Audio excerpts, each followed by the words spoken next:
High, ഇന്നത്തെ video CBSE 10ാം ക്ലാസ്സിലെ സയൻസിന്റെ 10th ചാപ്റ്റർ, അതായത് ഫിസിക്സിന്റെ 2nd ചാപ്റ്റർ, ഇതിലെ ടെക്സ്റ്റ് ബുക്ക് എക്സസൈസിലെ ക്വസ്റ്റ്യൻസ് ആണ് ഇന്ന് ചെയ്യുന്നത്.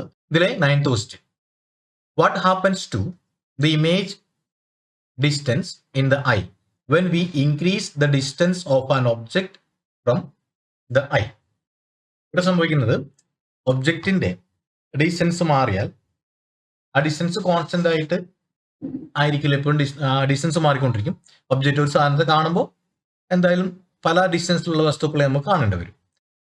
അപ്പോൾ അതിനനുസരിച്ച് കണ്ണിന്റെ ലെൻസ് അതിന്റെ പവർ ഓഫ് അക്കോമഡേഷൻ അത് അങ്ങോട്ടും ഇങ്ങോട്ടും മാറ്റി അഡ്ജസ്റ്റ് ചെയ്യാൻ വേണ്ടി പറ്റും.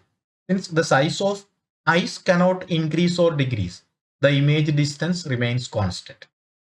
When we increase the distance of an object from the eye, the image distance in the eye does not change. ഒബ്ജക്റ്റിന്റെ ഡിസ്റ്റൻസ് കൂട്ടിയതുകൊണ്ട് ഇമേജിന്റെ ഡിസ്റ്റൻസ് നമുക്ക് കൂട്ടാൻ പറ്റില്ല. The increase in the object distance is compensated by the change in the focal length of eye lens. അപ്പോൾ അതിനെ compensate ചെയ്യുന്നത് I ലെൻസിന്റെ focal length adjust ചെയ്തുകൊണ്ട് കണ്ണിന് അതിനെ കൃത്യമായ റെറ്റിനയിൽ പതിപ്പിക്കാൻ പറ്റും. The focal length of the eyes changes in such a way that the image is always formed at the retina of the eye. അപ്പോൾ ഒബ്ജക്റ്റിന്റെ ഡിസ്റ്റൻസ് കൂടിയാലും കുറഞ്ഞാലും അങ്ങോട്ടോ ഇങ്ങോട്ടോ മാറിയാലും കണ്ണിലെ ലെൻസ് അതിന്റെ കഴിഞ്ഞ ക്വസ്റ്റ്യൻ നമ്മൾ പറഞ്ഞ പോലെ ആ മസിൽസിന്റെ സഹായത്തോടെ ഈ ലെൻസിന്റെ കണ്ണിലെ കോൺവെക്സ് ലെൻസിന്റെ പവറിൽ മാറ്റം വരുത്തി അത് ഫോക്കൽ ലെന്ത് അഡ്ജസ്റ്റ് ചെയ്ത് കൃത്യമായും ആ ഒബ്ജക്റ്റിന്റെ അതിന്റെ ഇമേജിനെ റെറ്റിനയിൽ തന്നെ ഫോക്കസ് ചെയ്യാൻ വേണ്ടി കണ്ണിന് പറ്റും. അതുകൊണ്ട് വസ്തു അകലെയാണെങ്കിലും അടുത്താണെങ്കിലും കൃത്യമായി റെറ്റിനയിൽ ഫോക്കസ് ചെയ്യുന്നതുകൊണ്ട് തന്നെ കാണാൻ പറ്റും. ഇതിലെ 10th question, why do stars twinkle? നക്ഷത്രങ്ങൾ, സ്റ്റാർസിന്റെ ട്വിങ്ക്ലിംഗ് ഓഫ് സ്റ്റാർസ് എന്തുകൊണ്ടാണ്? ഇതിന്റെ answer, stars emit their own light and they twinkle due to atmospheric refraction of light. Stars എന്ന് പറയുന്നത് എമിറ്റ് ചെയ്യുന്ന അവരുടെ തന്നെ ലൈറ്റ് പുറപ്പെടുവിക്കുന്ന വസ്തുക്കളാണ്. അപ്പോൾ അതുപോലെ stars are very far away from the earth, hence they are considered as point source of light. അപ്പോൾ വളരെ അകലെയാണ്, അതൊരു ലൈറ്റിന്റെ ഒരു പോയിന്റ് സോഴ്സ് ആയിട്ടാണ് നമ്മൾ ഈ സ്റ്റാർസിനെ പരിഗണിക്കുക. അപ്പോൾ അത് അറ്റ്മോസ്ഫിയറിലേക്ക് എത്തുമ്പോൾ അറ്റ്മോസ്ഫിയറിൽ പല ലെയറുകളിലായിട്ട് റിഫ്രാക്ഷൻ സംഭവിക്കും. When the light coming from stars enters the Earth's atmosphere, it gets refracted at different levels because of the variation in the air density at different levels of the atmosphere. അറ്റ്മോസ്ഫിയറിലെ എയറിന്റെ density എന്ന് പറയുന്നത് എല്ലാ സ്ഥലത്തും ഒരുപോലെ ആയിരിക്കില്ല. അതുകൊണ്ട് തന്നെ ഇതിന് സംഭവിക്കുന്ന റിഫ്രാക്ഷൻ സംഭവിക്കുന്നതും പല തരത്തിലായി. അറ്റ്മോസ്ഫിയറിലേക്ക് എത്തിക്കഴിയുമ്പോൾ തന്നെ ഈ ലൈറ്റിന് റിഫ്രാക്ഷൻ സംഭവിച്ചിട്ടാണ് നമ്മുടെ കണ്ണിലേക്ക് എത്തുന്നത്. അത് different ലെവലിലായിരിക്കും. When the starlight refracted by the atmosphere comes more towards us, it appears brighter than when it comes less towards us. അപ്പൊ അത് കൂടിയും കുറഞ്ഞും പല അളവിലായിരിക്കും ഈ റിഫ്രാക്ട് ചെയ്തിട്ട് നമ്മുടെ കണ്ണിലേക്ക് ലൈറ്റ് എത്തുക. അതിന് കാരണം അറ്റ്മോസ്ഫിയറിൽ പല ഡെൻസിറ്റിയിൽ പല ലെയറുകളായിരിക്കും, ഹീറ്റും ഒക്കെയുള്ള മറ്റ് സാഹചര്യങ്ങൾ അനുസരിച്ചിട്ട് പല ഡെൻസിറ്റിയിലുള്ള ലെയറുകളായിരിക്കും അറ്റ്മോസ്ഫിയറിൽ ഉണ്ടാവുക. അപ്പൊ അതിൽ കൂടി പലതരത്തിൽ റിഫ്രാക്ട് ചെയ്തിട്ടായിരിക്കും സ്റ്റാർസിൽ നിന്നുള്ള ലൈറ്റ് നമ്മുടെ കണ്ണിലേക്ക് എത്തുക. അപ്പോൾ when star light refracted by the atmosphere comes more towards us, it appears brighter than when it comes less towards us. Therefore, it appears as if the stars are twinkling at night. നമുക്ക് അങ്ങനെ നക്ഷത്രങ്ങൾ മിന്നുന്ന പോലെ തോന്നുന്നു. അതായത് കൂടുതൽ bright ആയിട്ട് എത്തുന്നു, ഈ ബ്രൈറ്റ്നെസ് കുറയുന്നു പല ലെയറിലുള്ള വരുമ്പോൾ. അപ്പോൾ ബ്രൈറ്റ്നെസ് കുറയുന്നു, കൂടുന്നു എന്നൊക്കെ വരുമ്പോൾ അത് മിന്നുന്ന പോലെ തോന്നും. അതാണ് ട്വിങ്ക്ലിംഗ് ഓഫ് സ്റ്റാർസ് എന്ന് പറയുന്നത്. ഇതിലെ 11th question, explain Y the planets do not twinkle. Planets എന്തുകൊണ്ടാണ് ട്വിങ്ക്ലിംഗ് ഓഫ് സ്റ്റാർസ് നമ്മൾ പറഞ്ഞു കഴിഞ്ഞ question. Planets, why the planets do not twinkle? Planets do not emit light. Planets light emit ചെയ്യുന്നില്ല, പക്ഷെ നേരത്തെ പറഞ്ഞ കേസിൽ സ്റ്റാർസ് ലൈറ്റ് എമിറ്റ് ചെയ്യുന്നുണ്ടായിരുന്നു. പ്ലാനറ്റ്സ് ലൈറ്റിനെ എമിറ്റ് ചെയ്യുന്നില്ല. However they become visible due to reflection of light falling on them. അതിന് മുകളിൽ മറ്റ് സ്റ്റാർസിന്റെ ലൈറ്റ് പതിച്ചിട്ട് ആ റിഫ്ലക്ഷൻ കൊണ്ടാണ് നമുക്ക് പ്ലാനറ്റ്സിനെ കാണാൻ പറ്റുക. They do not twinkle because they appear larger in size than the stars as they are relatively closer to earth. Stars വളരെ അകലെയാണ്, അതൊരു പോയിന്റ് സോഴ്സ് ഓഫ് ലൈറ്റ് ആയിട്ടാണ് നമ്മൾ കാണുന്നത്. പക്ഷേ പ്ലാനറ്റ്സ് ഈ സ്റ്റാർസിനെ അപേക്ഷിച്ച് നമ്മോട് എർത്തുമായിട്ട് വളരെ ക്ലോസ് ആണ്. They do not twinkle because they appear larger in size than the stars as they are relatively closer to earth. എർത്തിനോട് വളരെ ക്ലോസ് ആയിട്ട് അടുത്തിട്ടാണ് പ്ലാനറ്റ്സ് നിൽക്കുക. Planets can be considered as a collection of a large number of point sized source of light. ഒരു point source of light ആയിട്ടല്ല, planets can be considered as a collection of a large number of point size source of light. അങ്ങനെയാണ് planets. The different parts of these planets produce either brighter or dimmer effect in such a way that the average of brighter and dimmer effect is 0. വളരെ അടുത്ത് സ്റ്റാർസിനെ അപേക്ഷിച്ച് വളരെ അടുത്താണ് നമ്മൾ കാണുന്നത്.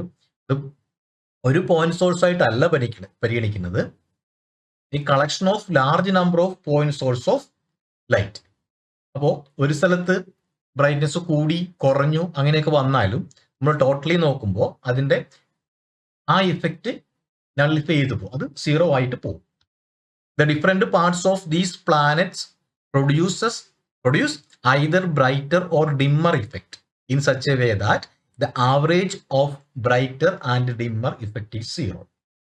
Hence the twinkling effect of the planets are nullified and they do not twinkle. ഒന്ന് വളരെ അടുത്താണ്, വളരെ എന്നല്ല, സ്റ്റാർസിനെ അപേക്ഷിച്ച് അടുത്താണ്. അപ്പോൾ ഇതൊരു പോയിന്റ് സോഴ്സ് ആയിട്ടല്ല പരിഗണിക്കുക, കുറച്ച് പോയിന്റ് സോഴ്സുകളുടെ ഒരു കൂട്ടമായി ഒരു കളക്ഷൻ ആയിട്ടാണ് പരിഗണിക്കുക.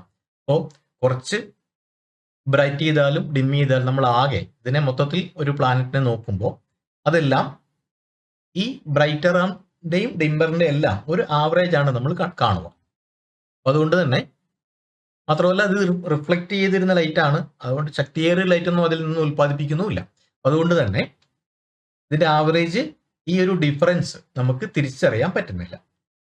അവിടെ ഈ ബ്രൈറ്റർ ഡിമ്മറൊക്കെ അതിലും ഉണ്ട്, പക്ഷെ അതിന്റെ ടോട്ടൽ ഇഫക്റ്റ് വരുമ്പോൾ അത് നള്ളിഫൈ ചെയ്ത് പോകും. അതുകൊണ്ട് തന്നെ നമുക്ക് ആ ഒരു ട്വിങ്ക്ലിംഗ് ഇഫക്റ്റ് നമുക്ക് അവിടെ തിരിച്ചറിയാൻ പറ്റില്ല. ബ്രൈറ്റർ ഡിമ്മർ ഇഫക്റ്റ് ഒക്കെ പ്ലാനറ്റ്സിലും ഉണ്ട്, പക്ഷെ നമുക്കത് വേർതിരിച്ചറിയാൻ പറ്റുന്നില്ല. അതിന്റെ ആവറേജ് ഇഫക്റ്റ് നമ്മൾ നോക്കുമ്പോൾ അത് 0 ആയിരിക്കും. അതുകൊണ്ട് ഒരു ലൈറ്റ് ആയിട്ട് മാത്രമേ കാണുന്നുള്ളൂ, അത് ട്വിങ്ക്ലിംഗ് ഇഫക്റ്റ് നമുക്ക് അവിടെ തോന്നുന്നില്ല. ഇതിലെ last question, 12th question. Why does the sky appear dark instead of blue to an astronaut? ഒരു ആസ്ട്രോണറ്റിന് എന്തുകൊണ്ടാണ് സ്കൈ ഡാർക്ക് ആയിട്ട് തോന്നുന്നത്? നമുക്ക് എർത്തിൽ നിന്ന് നോക്കിയാൽ സ്കൈ ബ്ലൂ ആയിട്ടാണ് തോന്നുന്നത്, അവർക്ക് എന്തുകൊണ്ടാണ് ഡാർക്ക് ആയിട്ട് തോന്നുന്നത്? കാരണം the sky appears dark instead of blue to an astronaut because there is no atmosphere in the outer space that can scatter the sunlight. അപ്പോൾ എന്തുകൊണ്ടാണ് നമുക്ക് ബ്ലൂ സ്കൈ കാണുന്നത് എന്നുള്ള കാരണത്തോട് ചിന്തിക്കണം. ടെക്സ്റ്റിൽ പറഞ്ഞിട്ടുണ്ട് സൺസെറ്റ് സൺറൈസ് സമയത്ത് റെഡ് ആയിട്ട് കാണുന്നതിന്റെ കാരണം, അതുപോലെ സ്കൈ ഓഷൻ എല്ലാം ബ്ലൂ ആയിട്ട് കാണുന്നതിന് കാരണം അത് അവിടെ നടക്കുന്ന സ്കാറ്ററിങ് കൊണ്ടാണ്. അപ്പോൾ അറ്റ്മോസ്ഫിയർ ഉണ്ടെങ്കിലേ അറ്റ്മോസ്ഫിയറിൽ ലൈറ്റ് സ്കാറ്റർ ചെയ്യും. ആസ്ട്രോണറ്റ് കാണുമ്പോൾ നമ്മൾ എർത്തിൽ നിന്നല്ല കാണുന്ന അവർ നിൽക്കുന്ന സ്ഥലത്ത് സ്പേസിൽ അവിടെ അറ്റ്മോസ്ഫിയർ ഇല്ല. The sky appears dark instead of blue to an astronaut because there is no atmosphere in the outer space that can scatter the sunlight. Sunlight scatter ചെയ്തിട്ട് ബ്ലൂയിഷ് കളറിൽ അവിടെ സ്കാറ്റർ ചെയ്ത് പോകുന്നതുകൊണ്ടാണ് നമുക്ക് ബ്ലൂ ആയിട്ട് കാണാൻ പറ്റുന്നത്. അവിടെ ലൈറ്റിനെ സ്കാറ്റർ ചെയ്യാൻ അവിടെ സ്പേസിൽ അറ്റ്മോസ്ഫിയർ ഇല്ല.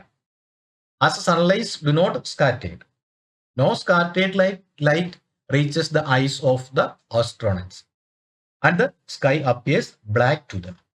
നമ്മൾ കളറായിട്ട് കാണണമെങ്കിൽ അവിടെ സ്കാറ്റർ ചെയ്ത് ലൈറ്റ്, ഈ വരുന്ന ലൈറ്റ് അവിടെ സ്കാറ്റർ ചെയ്ത് ആളുടെ കണ്ണിൽ എത്തിയാലാണ് നമുക്ക് ലൈറ്റിനെ കാണാൻ പറ്റും.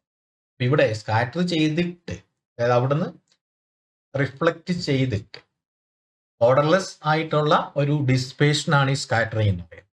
അപ്പൊ അവിടെ അതിൽ വേവ് ലെന്ത് കുറഞ്ഞ ബ്ലൂയിഷ് ആയിട്ട് ലൈറ്റുകൾ സ്കാറ്റർ ചെയ്ത് കണ്ണിലെത്തിയാലാണ് ബ്ലൂയിഷ് ആയിട്ട്, അതായത് ബ്ലൂ സ്കൈ നമുക്ക് കാണാൻ പറ്റും. അവിടെ അറ്റ്മോസ്ഫിയർ ഇല്ലാത്തത് കൊണ്ട് തന്നെ സൺലൈറ്റിന് സ്കാറ്ററിങ് സംഭവിക്കാത്തത് കൊണ്ട് ലൈറ്റ് റേസ് കണ്ണിലേക്ക്, സ്കാറ്റർ ചെയ്ത ലൈറ്റ് റേസ് കണ്ണിലേക്ക് എത്തുന്നില്ല. അതുകൊണ്ട് തന്നെ ആസ്ട്രോണറ്റ്സിന് അവിടെ സ്കൈ ഡാർക്ക് ആയിട്ടാണ് തോന്നുന്നത്. നമ്മളൊരു വസ്തുവിനെ കാണണമെങ്കിൽ എവിടെയെങ്കിലും തട്ടി റിഫ്ലക്ട് ചെയ്ത് നമ്മുടെ കണ്ണിലേക്ക് പ്രകാശം എത്തണം, ലൈറ്റ് റേസ് എത്തണം. അറ്റ്മോസ്ഫിയർ ഇല്ലാത്തടത്ത് അവിടെ ആ റിഫ്ലക്ഷൻ അത് അല്ലെങ്കിൽ ഡിസ്പേഷൻ അതവിടെ സംഭവിക്കുന്നില്ല. അതിന് ഓർഡർലെസ് ആയ ഡിസ്പേഷൻ ആണ് ഈ സ്കാറ്ററിങ്. സ്കാറ്ററിങ് സംഭവിക്കണമെങ്കിൽ ലൈറ്റ് സ്കാറ്റർ ചെയ്ത് പോകണമെങ്കിൽ അവിടെ അറ്റ്മോസ്ഫിയർ വേണം. സ്പേസിൽ അറ്റ്മോസ്ഫിയർ ഇല്ലാത്തത് കൊണ്ട് തന്നെ ലൈറ്റ് സ്കാറ്റർ ചെയ്യുന്നില്ല. As the sunlight is not scattered, no scattered light reaches the eyes of the astronauts and the sky appears black to them. Black ആയിട്ട് തോന്നും.